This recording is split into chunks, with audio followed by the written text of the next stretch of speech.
Good morning, ladies and gentlemen. I'm very pleased to see so many people here on a wet morning. And I guess that sort of is a testimony to the importance of the topic to all of us in Hong Kong. I'd like to extend a special welcome to Mrs. Carrie Lam, the Secretary for Development, and also we have Mr. Ao Choi Kai, Director of Buildings, and Mr. John Chai, Director of Civil Engineering and Development. In addition, I'd like to welcome our three overseas speakers, Professor Greg Clark, Mr. Philip Harcourt, and Mr. Joan Busquets. A special welcome to our past president, Mr. Nicholas Brooke, who will be moderating our panel. And we also have Mr. Guy Bradley and Mr. David Roberts joining that panel later, so that's greatly appreciated. And I would also like to welcome Mr. Ong Si Lian, the RICS President-elect, who sort of came down here after another conference in Shanghai, so we very much appreciate that Mr. Ong was able to be here. And finally, I'd like to thank all the supporting organizations, which are too numerous to mention, but they're all appreciated, and also our sponsors. We chose this topic not only because I think the waterfront is important to all of us in Hong Kong, and we had a very lively debate at dinner last night as to which city had the best harbour in the world. I think we agreed at the end of the day that Hong Kong was probably it. This presents a lot of opportunities and also a lot of challenges, but at the same time there's a second string to today's conference, which is to look at how the government and the private sector can work together. So we'll also be looking at the public-private participation. So I think without further ado, maybe I could now invite Mrs. Carrie Lam to give her opening address. Thank you. So coming back to today's topic about the waterfront development, David has explained why RICS has chosen this to be the theme of this year's annual conference. I suspect there's also another reason why this theme was chosen, because the RICS former president, Mr. Nicholas Brooke, has been appointed the inaugural chairman of Hong Kong's Harbourfront Commission. And one of the legacies of the former incarnation, the HEC, is to task the new Harbourfront Commission to take forward this particular topic. How could we create a vibrant, accessible, interesting harbourfront through public-private partnership?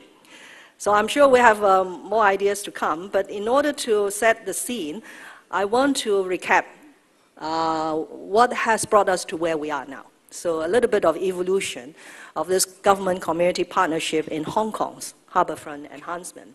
And I suspect it perhaps reflects also overseas experience, that often harbourfront enhancement was a result of very close community as well as government involvement, very often not with a very pleasant beginning. Normally is protests and litigations, and then we sit down to talk. This is also typical of Hong Kong. So let's read some headlines. Back in 2003, coincidentally, I was also then the official, the permanent secretary for planning and lands in charge of the portfolio. So 2003, when I stepped into the job of permanent secretary for planning and lands, these are the headlines on my desk every day. Litigation protests against government reclamation plans, Harbour Protection Group vows to take reclamation fight all the way, and they did. There were several court cases and one all the way to the Court of Final Appeal in Hong Kong. At the same time, there were harbourfront movements, marches and protests and so on. I'm happy to say that after a period of very intense public engagement or social action, the government realized that there is plenty of room for collaboration. And we must move on to create that solidarity within society in order to do something about Hong Kong's harbourfront. So this led to the creation in May 2004 of the Harbourfront Enhancement Committee, which adopted for the first time, which is not very common in Hong Kong as our government's structure of government committees, a very multi-stakeholder approach. In other words, we do not just unilaterally appoint individuals to serve on the Harbourfront Enhancement Committee. We invited civil groups, pressure groups, professional institutes, or even those organizations who have taken us to court to join the Harbourfront Enhancement Committee by nominating their own representative. And we mean really nominating in a real sense, that we do not second guess. So if they put up a particular member, regardless of whether I like them or not, they will get on the Harbourfront Enhancement Committee and monitor our work and give us feedback. So this particular picture was actually taken earlier this year at the wrap-up of the work of the Harbourfront Enhancement Committee for 6 years at a waterfront promenade created or inspired by the Harbourfront Enhancement Committee and created by the CEDD and the Architectural Services Department. I think both departments are represented in this morning's conference. Of course, HEC has other achievements over its 6 years of existence. It has promulgated harbour planning principles and guidelines, which are very helpful in guiding all the harbourfront developments in Hong Kong, not only in the public sector, but also in the private sector. In fact, yesterday, the Town Planning Board has approved a private sector waterfront site redevelopment, very much in line with the harbourfront planning guidelines, setting back the new buildings, providing a 20-meter waterfront promenades for connectivity and so on. Of course, HEC also advised on planning and land use and design inputs for mega harbourfront projects. The HEC was a collaborator in the work of the WKCD, West Kowloon Cultural District. It still is in the form of the Harbourfront Commission. It provided significant input to the review of the Kai Tak development plan, and also, of course, in the new Central Harbourfront. But apart from planning and providing advisory inputs, the HEC realized at the outset that it's very important to raise the visibility and also to allow the public to enjoy the harbourfront, albeit in a very modest way. We'll not be able to create a through promenade on both sides of the Victoria Harbour overnight. But it is very important wherever there is an opportunity, we should not miss that opportunity to create a waterfront promenade for people to enjoy. And so these are some examples of what we call the quick win projects that HEC has brought to fruition through, of course, the execution by the relevant departments in the West Kowloon and in Kwu Tung. But even the best of organization should see to its end at a point in time. So we felt that at the beginning of this year that perhaps the HEC in its former mission has completed its work. So it was formally wrapped up in February 2010 with two major recommendations for the government to follow up. First is the establishment of a Harbourfront Commission, which will continue the good work of HEC, but with proposals to bring together more relevant stakeholders and a higher level of government coordination, including myself as the Vice Chairman of the Harbourfront Commission, so that I could be the bridge between the Harbourfront Commission and the rest of the government. Because I have to say that if we were to succeed in our work to enhance the harbourfront, it could not just be the Development Bureau. There are a lot of bureaus and departments who have a major role to play in the harbourfront enhancement, and also to seek for wider application of PPP in harbourfront development. So this is what has led us to the theme of this year's 2010 conference. This slide also shows a very interesting book called The Harbour of Life.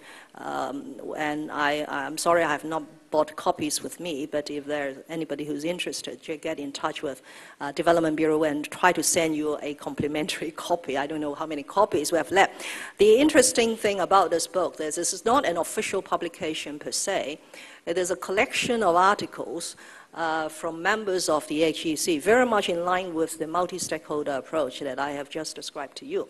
So there's absolutely no vetting, no screening, no sanitization of what members wanted to write. So they wrote their individual articles, we compiled them together and produced this very interesting book, Harbor of Life, which we have distributed to 1,000 schools in Hong Kong to allow the younger generation to understand how important it is. Okay, now coming back to the Harbourfront Commission, it was established in July 10 under the chairmanship of Mr. Nicholas Brooke. It will continue the mission of harbourfront enhancement. In my view, the Harbourfront Commission's mission is to take this work from planning to execution. I think we have spent adequate time. Of course, we could continue to spend time, but I think somehow we have spent adequate time to do all the planning, to lay the groundwork, to raise public awareness and so on. But it's time to go into execution so that more people could benefit from a vibrant harbourfront in Hong Kong. So one of the legacies from the HEC through the work of a task group is whenever it comes to execution, we are brought back to the government way of doing things. That you have to be very systematic.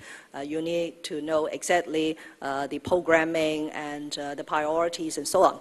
So the HEC has given us this 22 action areas on both sides of the Victoria Harbour, each with their own characteristics. So some parts of the action areas will be more suitable for passive enjoyment, recreation, whereas other areas will have a lot of synergy with the commercial developments in the vicinity and should be given a different style of development.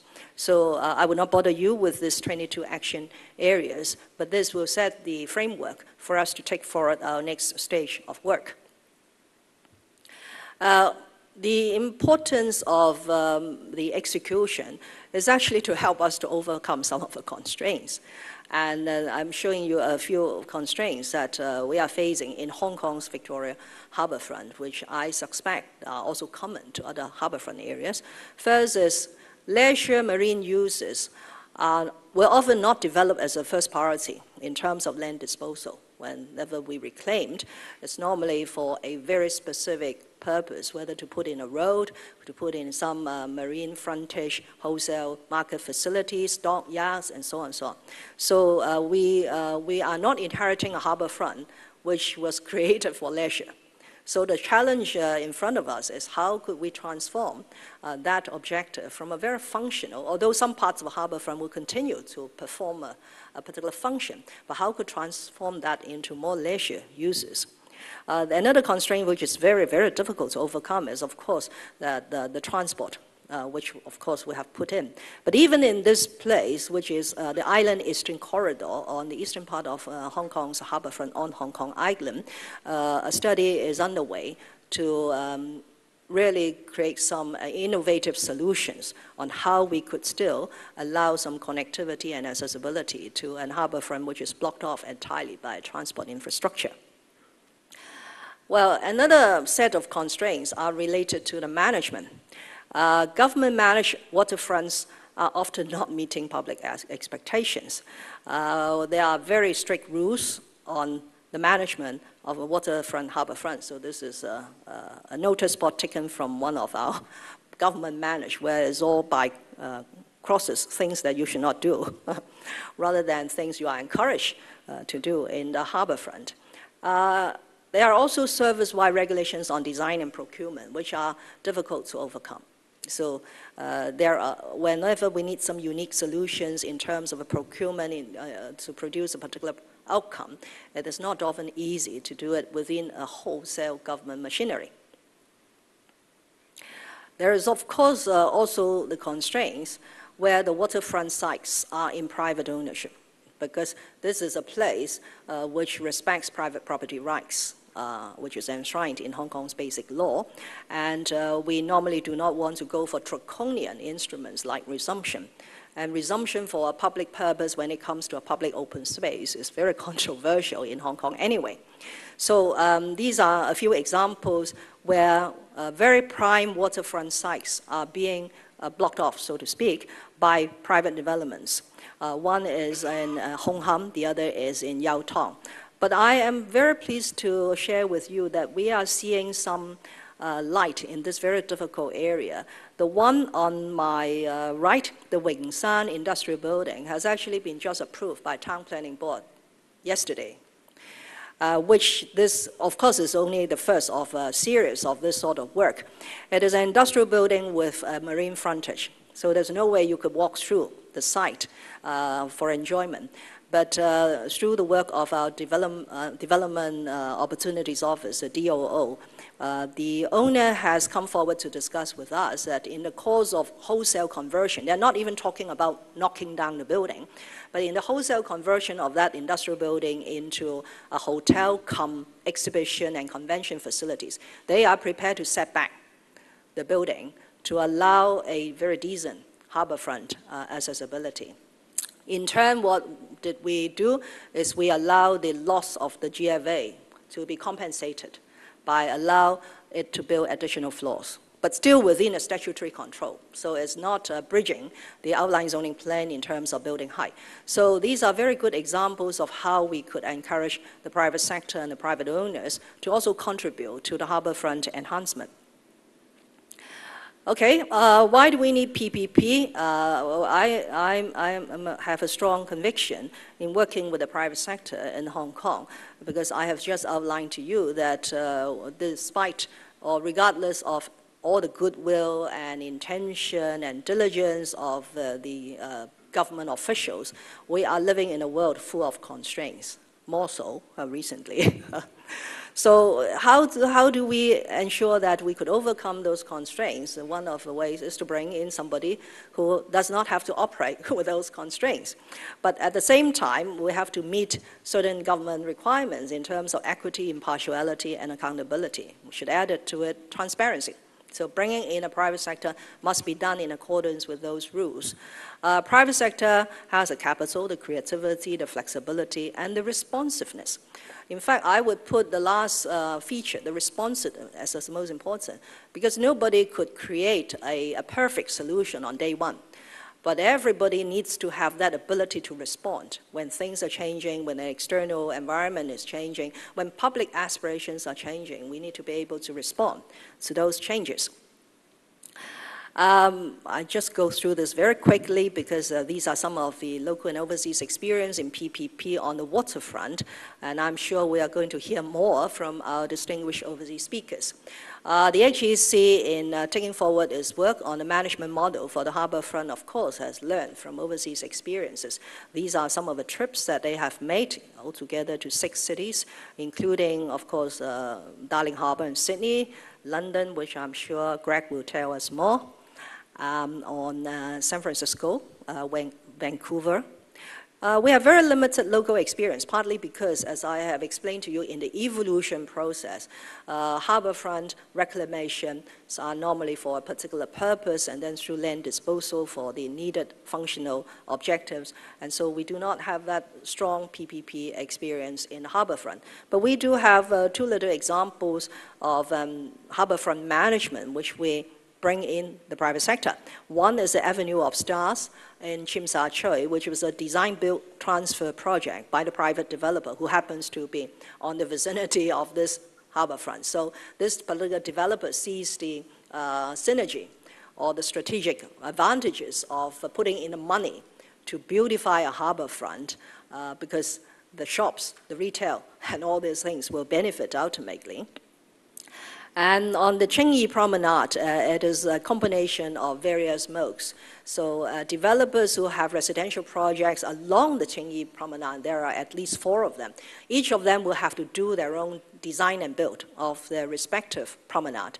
But then in terms of management, some will be handed over back to a government department, particularly if that waterfront strip is more for passive recreation, that we're not going to allow the putting in shops, a lot of activities and so on, and the owners will very much like government to take back their responsibility of management. But where part of the Qingyi Promenade actually is in front of the maritime, the marina shopping mall, then we invite the developer to continue to manage that part of the waterfront so that there will be synergy, for example, in some alfresco dining on that particular area.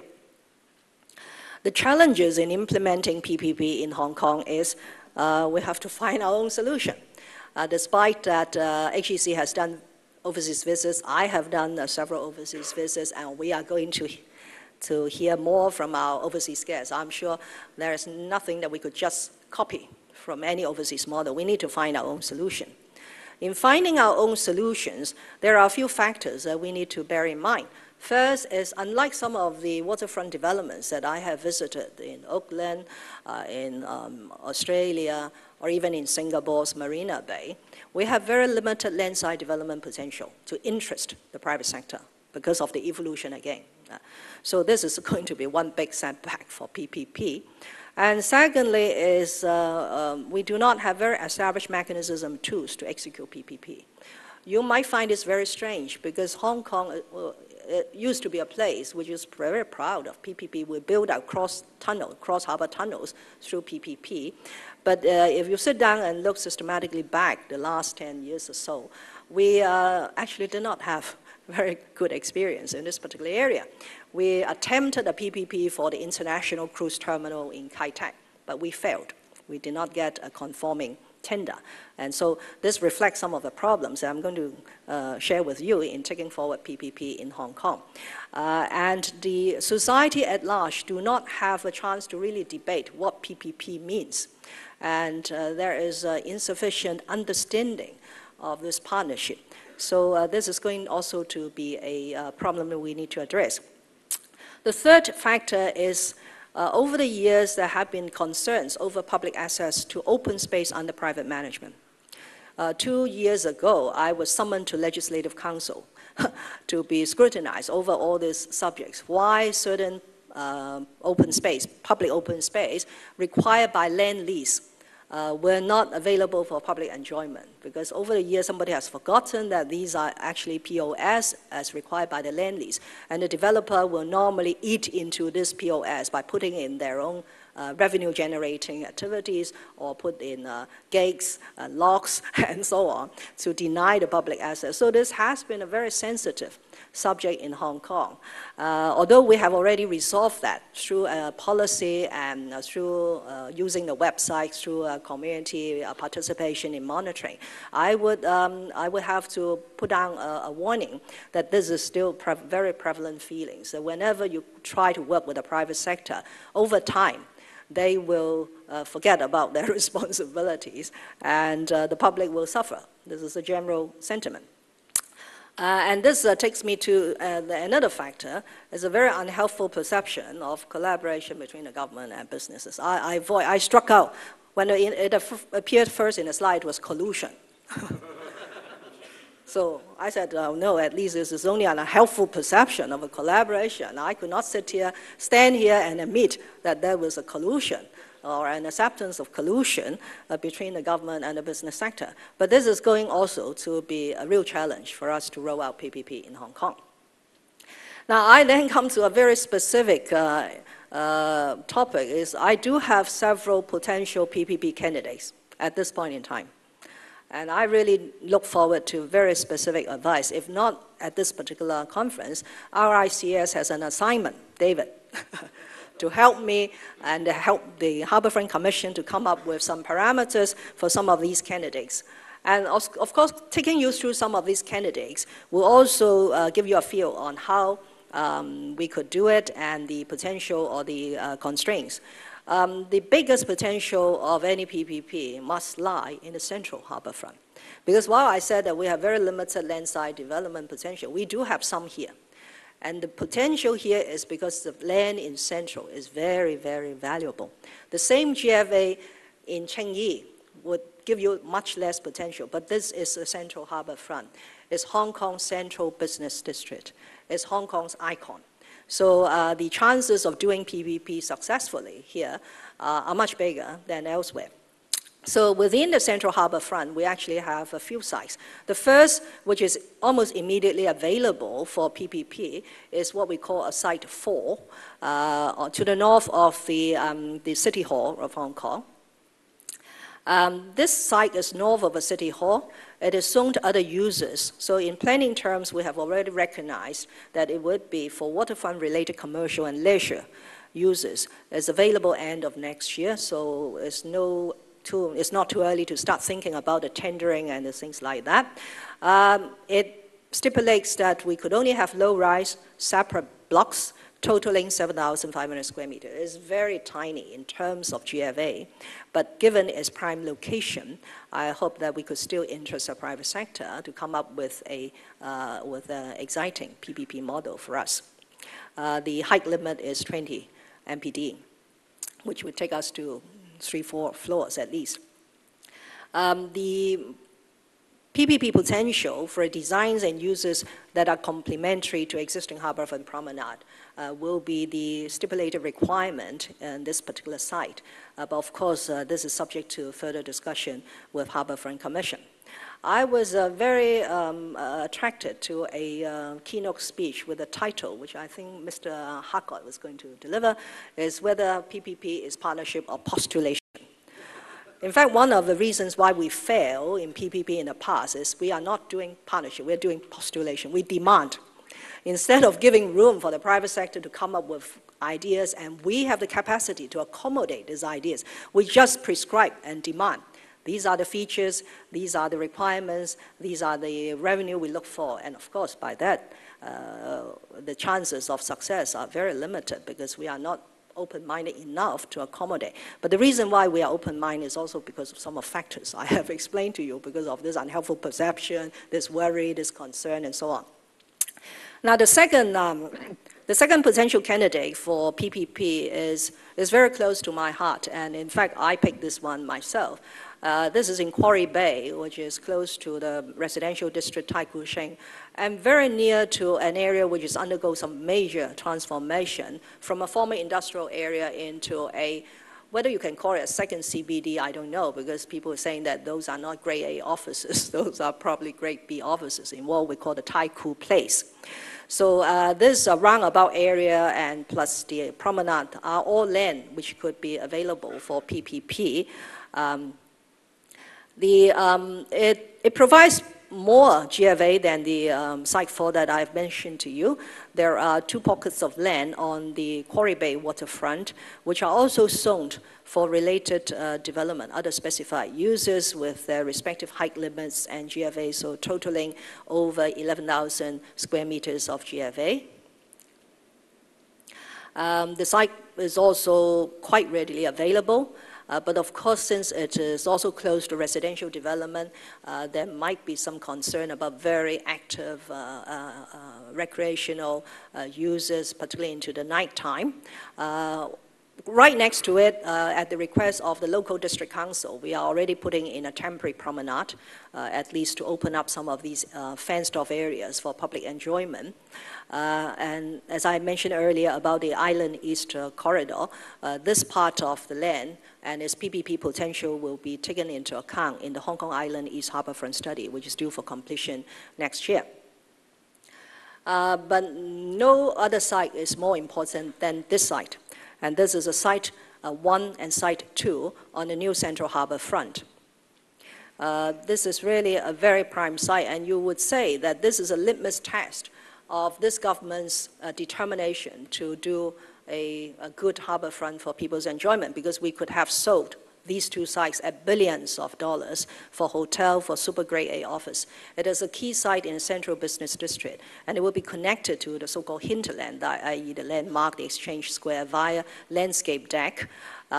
We allow low-rise structures totaling 35,000. 35,000 square meters GFA is not a small number. I think the Pacific Place 3 is around this 35,000 square meters. There's a maximum height of, respectively, of 25 and 60 MPD. The chief executive has announced this commitment to turn the Site 1 and 2 into vibrant harbourfront for public enjoyment in his last policy address, October last year. And this is what he used to describe it. He wants to transform this area into a distinctive civil note and mixed-use precinct for exhibition, retail, entertainment, civic, and community users. In fact, Greg and I were talking about overseas experience, and he mentioned about the example in Melbourne. This idea actually was inspired by Melbourne's Federation Square. If we could find a good enough space, very strategically located near the water, although Melbourne is next to the Yarra River, we are close to the Victoria Harbour front, there will be very significant impacts for the vicinity. As I mentioned, this proposal was highlighted in the policy address last year. But unfortunately, in terms of availability, it's not yet available. There were several years down the road because certain sections of it are required as works area for the Central Wanzai bypass. And this works will not be completed by July 2015. But that's not a bad timing because it will, since it is such a prime site, it will enable us to do a couple of other PPPs and then learn from that particular exercise and to bring together all the best features before we commit to do the new Central Harbourfront Site 1 and 2, because this is something that we must succeed. Otherwise, the future generations will accuse us for not making the best use of such a prime site in Central. So to conclude, we look forward to your views and advice on this very important topic for us. And I hope this is also only the beginning. And RICS Hong Kong will help us to take forward our work together with the Harbourfront Commission under next leadership. So I thank you once again for your interest in Hong Kong's city development. And I can assure you that as a Secretary for Development, I will continue to do my job and to ensure that we will leave behind a quality city for our future generations. Thank you very much.